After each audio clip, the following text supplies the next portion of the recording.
Let us give attention to the message of our beloved and honorable President, Minister Tata Dan Agape. Bugal-bugal diri ug ang kapungot sa amahan niya ni Kahimpang Jeremias 10:10 Jehovah na iyang kapungot ang yuta mo puro. Wala magkapabilin sa iyang kapungot. Ano man, tibuok kalibutan yan ang uyugon gani, idungan na.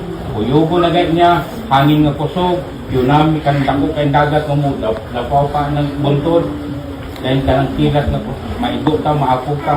Ngunit dungano niya, wala na tayo na magkapo niya. Panahon na kapungot niya. Ano man, kung dili sila muundang o pagbugal-bugal, yaga-yaga ka mga katawad niya sa Diyos, mapungot ang butong anak, ang amahan. Mapungot, ano man. Sa panahon sa una, sa Sodoma Gomora, kung sa may gikuhan niya, di ba kalayo, ang yan di pahampan. Ako mong kuhanan, kita gani atong anak. Pinanggan atong anak na bugal-bugalan sa uban. Iba mo, punguta, kitang ginikanan. Kahilom lang ka, pero lagi pa punguta to. Unsa pa ang atong amahan kung kita na ugon, kaubang mga magtutuo. Ilang una-una nga kita mga antikristo, unsa lang, okay na, hindi na kamo balo. Alam mo kay sahon rabuan, nakarabay, makita mo pugon na to. Kuhan ninyo anang social media, mabasahan mo po na sa uban, kung ano yung pinili. Money, ilang ilangan ang aras ni Kristo nga nakasulat sa Biblia, aktual diha na sa ating Santo Papa. Inikabot dire ako yung kung ano ning naa sa mga social media. Inikabot sa atong Pangulo, kahit rata, kita matagutan nato kung mangitag bangko, mangitag bangko. Pero atong Santo Papa, dili kay atong Santo Papa, kung maabot na ganyan sa ang iaa, anak na ganyan ang ngayon, kapay kalainan, kalalian sa atong Santo Papa, nga mo na gina siya, ang Ginoo nga pagkatao sa Jerusalem, hindi mo kaon sa mga lamang pagkaon. Kanya, ang atong Santo Papa, minsan ng baka, yung pamatian. Ay mga bata, hindi niyo malunod, yung pamatian ng sa ilang na bata, muhatag ang teksto, mamati akong Pangulo, dili niya nasupakon, dili siya mo banda. Dahil sa ubang mga pundo, na ang mga bata, bawal sa ilang paghatag ng mga teksto. Sabi na mo, argue o mo, bali ang bata mo, wala na ikatunod kayo sa ilang, kinahalang yun na lisensya, na ititulo. Naagi po ang kami. Lisensya niyo mo, pagkapastor. Mauna, di na sa ubang pundo. Unay kalainan sa ato aw sa iba. Sapay kalainan sa ubang pundok sa ato a. Ang kalainan mo ni sa ato a, ang tanang butang di panag-usahan. Butang nga iyaan Santo Papa, Ministro Paulino Agapay.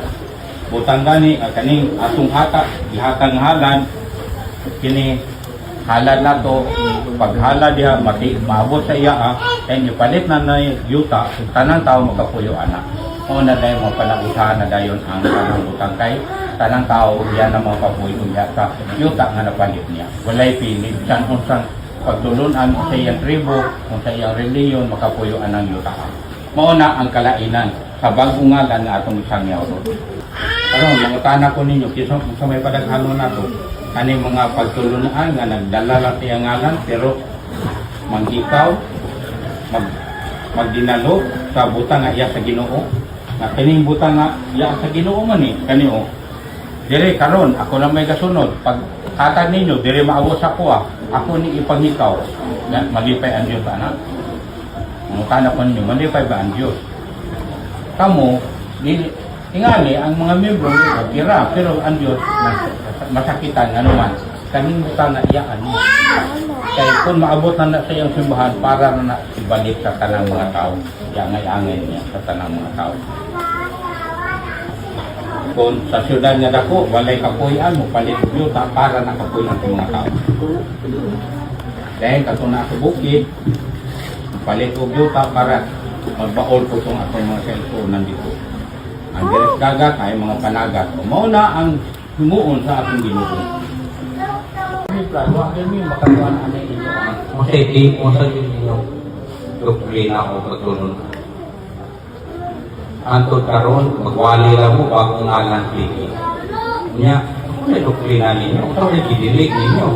Amo ang doktrina dyan eh. Una, inita amo ang pinili. Kanang gugma, una mo ay ihatag among Pangulo. Gugma, nakaaway. Una nga, kamu karon na naasa social media nga mong atake na mo. Bisan kung makamasarami, mo balot tungkol sa itutukan mo kung may Santo Papa, Ministro Paulino, Agapay na dili, bubalot na itaw na magkakit nato. Anak ka, kahilog lang, kantos lang, bubong sa kaugalingon, niya, kung atos ganit at ilang aktual naman, makinig anay at aktual, kung mahimo, matos-atos Santo Papa, palitin brother, Kristero, na ay mga upan, palina.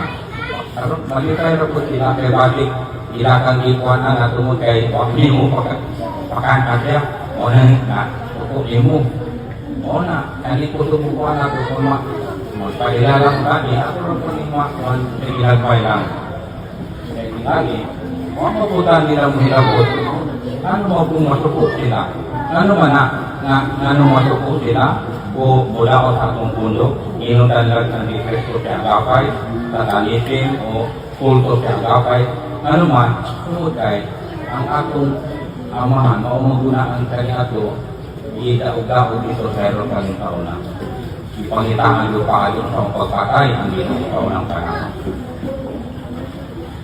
Mga pribag parisyo, kanunay doon sila na mangitag paayon sa nila pagpatay ang atong ginagawa. Mausaw karong yari ato sa bagungalan, inatan nila ang kasyon.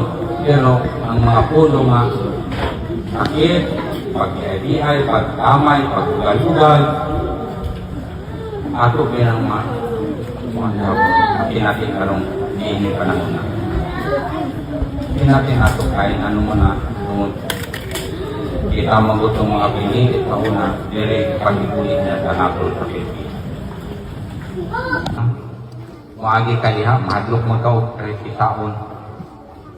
Niya, ganit sila mo ay pag-atubang brad kinala magmas ka na kami sa una nabukaw sa kuy mas ano man basta nag-alagas ka sa matuod na Ginoo anong mahadlok man ka mo ang Ginoo mo tabang man nako sira ang tanang mga pundok sirado tanang pagtulunan sirado kumusta ang wa masirain inipinili bisan asa sila mulakaw tanang mga pinili nagsimbara kita nandi wala ka madala sa mga lipat-lipat nga kaudahan sa yawa. Isa may nadala ang mga pundok nga 60,000 ka pundok, sirado sila. Kalipay ang manunuway atong tungura. Kay wa na may nainag-ampo. Usa lang ka pundok na nag-ampo, ang gisaway nila. Ang ginagyung di tuduh-tuduhan nga Antikristo mo, Satanas mo, kulto mo, manunuway na si Agapay. Antikristo na siya agapay ang anong manoon nga panahon sa COVID, mora man po'y wala masira. Mora man po'y nag-ampo anang gayon na. Ito sa Luzon, ipit ya, kaya doon ko kayo dito. I-ordera na ko ni Duterte, kanang magsimbaga ni mo, tapok-tapok, apan nyo na. Usan ninyo. Kakaroon kita, ano dito ikan nila badakpan kay kunsaran isog man kayo pakurata naman din sila sa kulit basta na kunsaran ganit sa bata ka pag lang taon na anak akit naman mahatok sila mudagan na dahil sila huwag mo doon kahong managhatong ama sa takpan niyo singgit na anong mudakoptanan na kurat kayo isog kayo sila makurdaman mo dahil sila pag doon na itong ikunsara mo anak pag duulo na dahil singgita na luspat sila hinahinag ka mo ikaw na ibili mabangbang mahimo pa lang niya kalpaki anak nila okay mo manila ako sa dire sa tuwa ano na yung matakusaran ko nila sana nila mo nakuan ikaw may kuan pero dahon na kamahan dahon na